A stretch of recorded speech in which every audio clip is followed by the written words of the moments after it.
Ketanpalli municipality పరిధిలో జరిగినటువంటి ఎన్నికల్లో సిపిఐ పార్టీ బీఆర్ఎస్ పార్టీ కలిసి మేము ఇక్కడ పోటీ చేయడం జరిగింది.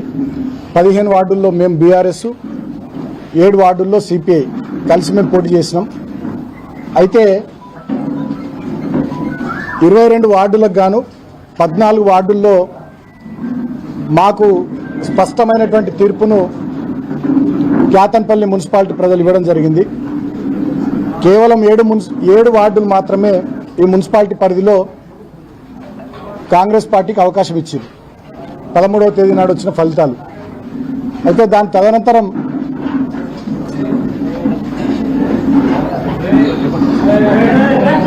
14వ తేదీన మా కౌన్సిలర్లు అందరూ కూడా భద్రాచలం సీతారాముల వారిని దర్శనం చేసుకుందామని వెళ్తే అక్కడికి కాంగ్రెస్ పార్టీకి చెందినటువంటి వాళ్ళు 8 కార్లలో, పోలీసులు 2 కార్లలో పోయి అక్కడ మా వాళ్ళని కిడ్నాప్ చేసే ప్రయత్నం చేస్తే ఆ విషయం తెలిసి హైదరాబాద్ నుంచి హుటాహుటిన మేము కొంతమంది బయలుదేరి వెళ్ళి ఇమీడియట్గా మా వాళ్ళని అందరిని కూడా తీసుకొని ఇక్కడికే కేతన్పల్లి నివాసానికి తీసుకొని వచ్చి ఇక్కడనే వాళ్ళని ఉంచడం జరిగింది.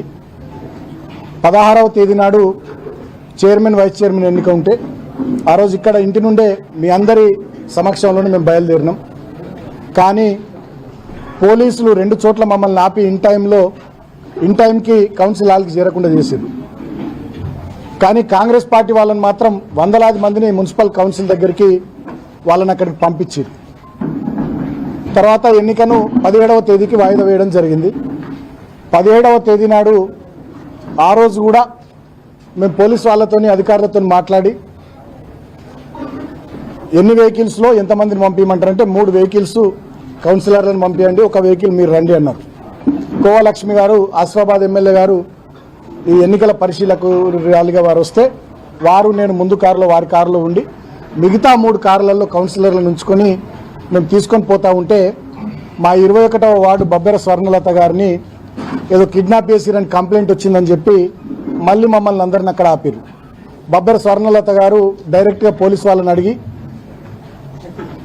ఎవరు కంప్లైంట్ ఇచ్చిర్రు, ఎవరు రాసిర్రు ఈ పిటిషన్ అని అడిగితే మీ అత్తమ్మ గారు అంటే అసలు మా అత్తమ్మకి చదివే రాదు, ఆమె ఎట్లా రాసింది పిటిషను, ఇదంతా బోగసు, ఇది తప్పు, మీరు ఇట్లా చేయొద్దు, నేను నా ఇష్టం కొద్దీ బీఆర్ఎస్ పార్టీలో ఉన్న కేసీఆర్ గారి నాయకత్వంలో ఉన్న గెలిచినని చెప్పి స్పష్టంగా తను చెప్పడం జరిగింది. ఆ తర్వాత మిగతా 13 మంది కౌన్సిలర్లను పంపించినాం. తర్వాత తనను కూడా పంపించడం జరిగింది. కానీ కౌన్సిల్ హాల్ లోపల మంత్రి వివేక్ గారు, వాళ్ళ కొడుకు ఎంపీ గారు ఇద్దరు కూర్చొని మా కౌన్సిలర్లకు బ్లాంక్ చెక్కులు ఇస్తూ కోట్లాది రూపాయల డబ్బులు ఆఫర్ చేస్తూ ప్రలోభ పెట్టేటటువంటి ప్రయత్నం చేసినప్పటికీ కూడా మా 14 మంది కౌన్సిలర్లు ఏకతాటి మీద ఉండడం జరిగింది. దాన్ని భరించలేక ఒక 2-3 కాంగ్రెస్ కౌన్సిలర్లతోని వాళ్ళు మా మహిళా కౌన్సిలర్ల మీద దౌర్జన్యం చేయించి గొడవ చేయించి ఎన్నిక వాయిదా పడేటట్టు చేసిరు. అయినప్పటికీ కూడా మా 14 మంది కౌన్సిలర్లు ఎన్నిక వాయిదా వేసుకొని స్పెషల్ ఆఫీసర్ ఎంఆర్ఓ వెళ్ళిపోయిన తర్వాత ఈ మంత్రి, ఎంపీ, కాంగ్రెస్ కౌన్సిలర్లు వెళ్ళిపోయిన తర్వాత కూడా మా 14 మంది అట్లనే కూర్చొని కోరం ఉంది, మాకు మెజారిటీ ఉంది, ఎన్నిక జరగాలని చెప్పి మా వాళ్ళు డిమాండ్ చేశారు. అయినా మాది అరణ్య రోదన్నే అయింది. ఆ రోజు జరిగినటువంటి సంఘటన కూడా మళ్ళీ ఒకసారి మీ అందరికి గుర్తు చేస్తూ ఉన్నా. మేము ఇక్కడ మా కౌన్సిలర్లను పంపించి 13 మందిని పంపించి బబ్బెర స్వర్ణలత గారిని వారు ఆపిరు కాబట్టి ఆమెను కూడా కౌన్సిల్ హాల్ లోపలికి పంపించేంత వరకు నేను, కోవలక్ష్మి గారు, ఓ 20-25 మంది కార్యకర్తలమే ఇక్కడ కేతన్పల్లి ఆర్ఓబి దగ్గర ఉన్నాం. ఆ సమయంలో మంత్రి వివేక్ గారు, వారి కొడుకు ఎంపీ, 10ల సంఖ్యలో వాళ్ళ కార్లు, వందలాది మంది కాంగ్రెస్ కార్యకర్తలు మున్సిపల్ కౌన్సిల్ వైపు వెళ్ళడానికి వాళ్ళు వస్తుంటే మేము పోలీసులను అడిగినాం. నేను ఒక మాజీ ఎమ్మెల్యేను, ఈ నియోజకవర్గం ఇన్ఛార్జ్ను, జిల్లా పార్టీ అధ్యక్షుడిని. నా నివాసం కేతన్పల్లి ఇక్కడనే, ఈ మున్సిపాలిటీ. కోవలక్ష్మి గారు ఆసిఫాబాద్ ఎమ్మెల్యే. మమ్మల్ని మీరు పంపారు, 2 కిలోమీటర్ల దూరంలో మమ్మల్ని ఆపుతారు.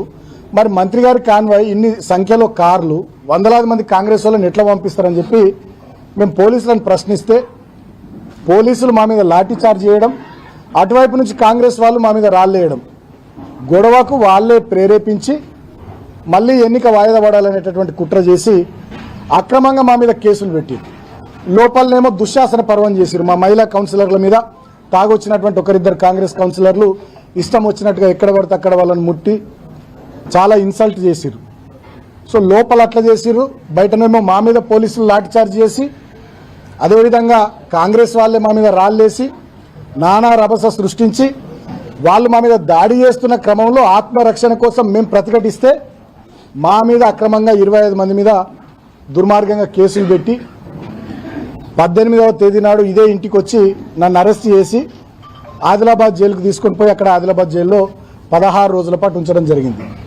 నన్ను అరెస్ట్ చేసి తీసుకెళ్లిన తర్వాత ఈ కేతన్పల్లి రామకృష్ణాపూర్ SHO వివేక్ తొత్తు నేను ఇంట్లో లేను, నా ఇంటికి వచ్చి నా ఇల్లు మొత్తం సెర్చ్ చేసిందట. ఎవడిచ్చిందా నీకు అధికారం? నేను అడుగుతా ఉన్న రామకృష్ణాపూర్ SIని. సెర్చ్ వారెంట్ లేకుండా నేను జైల్లో ఉన్న సమయంలో నా ఇంటికి వచ్చి సెర్చ్ చేయడానికి, సోదా చేయడానికి మీకు ఎవడ అధికారం ఇచ్చాడు? నీ అయ్యే జాయిర్ అనుకుంటున్నావా? అంటే ఎంత దుర్మార్గము! మమ్మల్నే కొడతారు, మా మీదనే కేసులు పెట్టి మమ్మల్ని జైల్లో పెడతారు, మళ్ళీ మమ్మల్ని జైల్లో పెట్టి మళ్ళీ మా ఇండ్లకు వచ్చి మా ఇండ్లు సెర్చ్ చేస్తారు. అంటే ఎంత పరాకాష్ఠకు పోయింది వీళ్ళ అధికారం, అహంకారం అనేది, వీళ్ళ దుర్మార్గం అనేది ఎంత పరాకాష్ఠకు పోయిందో దీన్ని బట్టి అర్థం చేసుకోవచ్చు. ఇక ఆ కేసులో లేనటువంటి వాళ్ళు సీనియర్ నాయకులు మా మందమర్రి కానీ, RKP కానీ, చెన్నూరు కానీ ఎవరెవరైతే పార్టీలో యాక్టివ్గా పనిచేస్తున్నారో అండ్ అదర్స్ అని పెట్టి వాళ్ళందరి పేర్లు చేర్చుతూ ఇప్పటికి 25 మంది,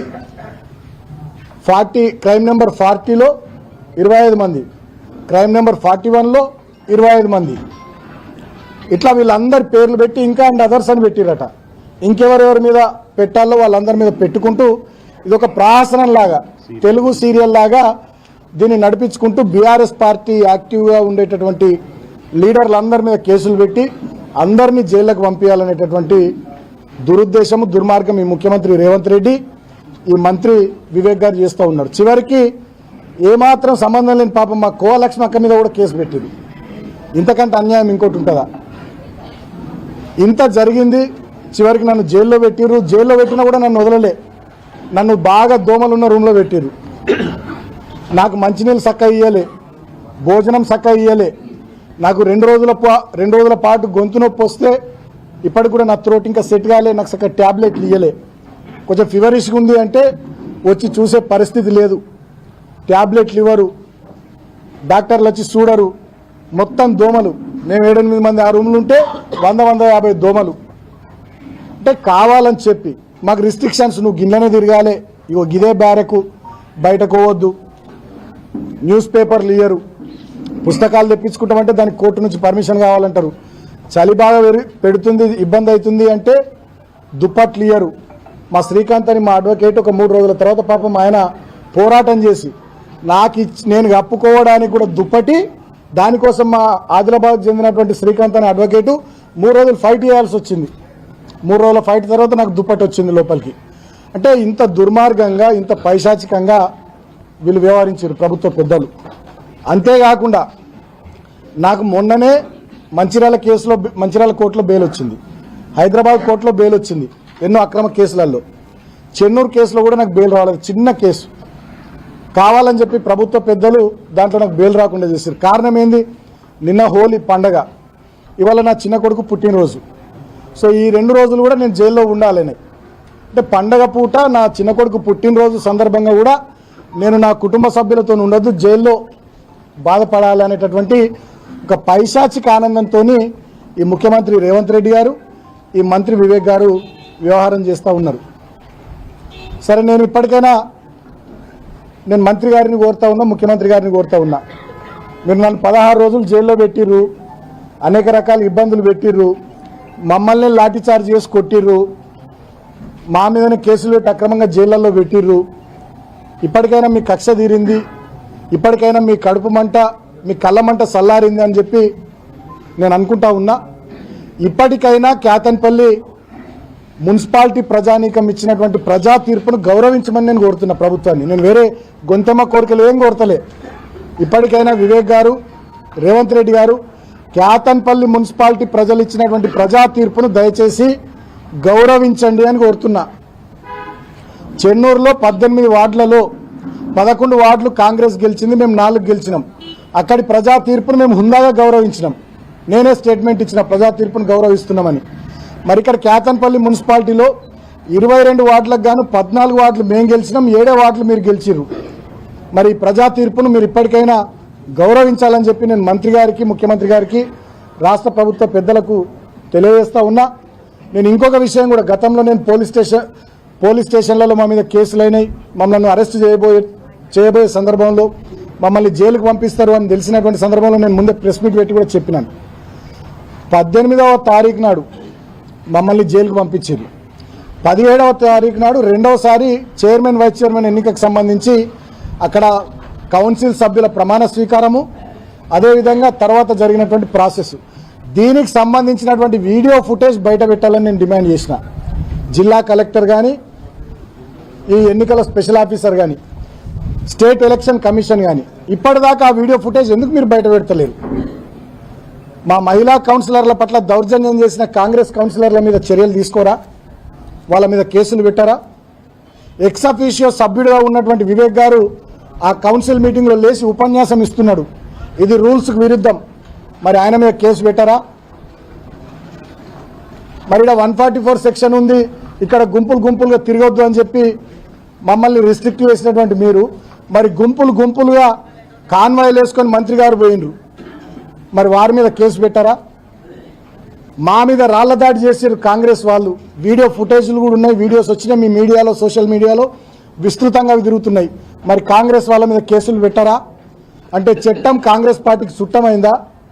చట్టం విశాఖ ఇండస్ట్రీస్కు, V6కు, వెలుగుకు, వివేక్కు చుట్టమైందా? ఈ ప్రాంతంలో అసలు పోలీసులు మీరు కాకి బట్టలు వేసుకున్నారా, కాంగ్రెస్ బట్టలు వేసుకున్నారా? మంచిర్యాల డీసీపీ భాస్కర్ నుంచి మొదలుకొని రామకృష్ణాపూర్ SHO శ్రీధరన్ దాకా ఏసీపీలు కానీ, సిఐలు కానీ మొత్తం విశాఖ ఇండస్ట్రీస్ ఎంప్లాయీస్ లెక్కనే పనిచేస్తున్నారు. జిల్లా కలెక్టర్ కుమార్ దీపక్ నుంచి మొదలుకొని MRO మందమర్రి వరకు, ఈ ఎన్నికకు స్పెషల్ ఆఫీసర్గా వ్యవహరించినటువంటి MRO వరకు వీళ్ళంతా కూడా విశాఖ ఇండస్ట్రీస్ ఎంప్లాయీస్ లెక్కనే పనిచేస్తూ ఉన్నారు. ఇంతకన్నా దుర్మార్గం ఇంకోటి లేదు.